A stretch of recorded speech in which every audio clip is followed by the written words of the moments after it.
Suportado ng Department of Health ang pag-regulate o total ban ng online gambling sa bansa. Ayon sa DOH, may masamang epekto ang online gambling sa mental health ng publiko. Si Jane Cognita magbabalita.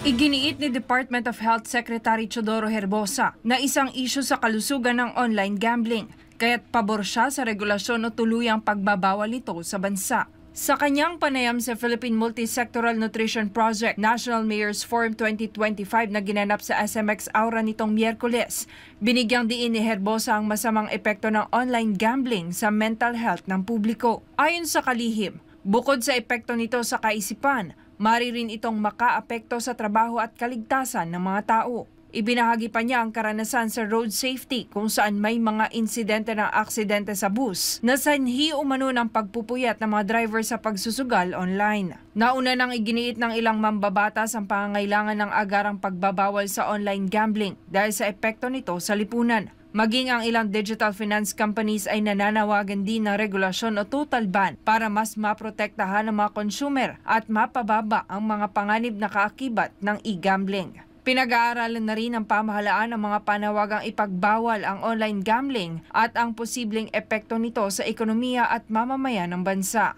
Samantala, hindi naman sapat para kay Senator Win Gatchalian ang mga kasalukuyang restriksyon ng GCash laban sa mga e-gambling ads. Ayon sa Senador, sa dami ng Pilipinong umaasa sa e-wallets gaya ng GCash, Maya at CoinsPH, iginiit niya na mas malaki ang kanilang obligasyon na protektahan ng publiko, lalo na ang mga kabataan, laban sa mapanlinlang at mapanirang bisyo ng sugal. Hinimok din ni Gatchalian ang mga kinauukulang ahensya ng gobyerno na higpitan ang regulasyon sa mga digital financial platforms upang hindi ito magamit bilang kasangkapan sa pagsusugal.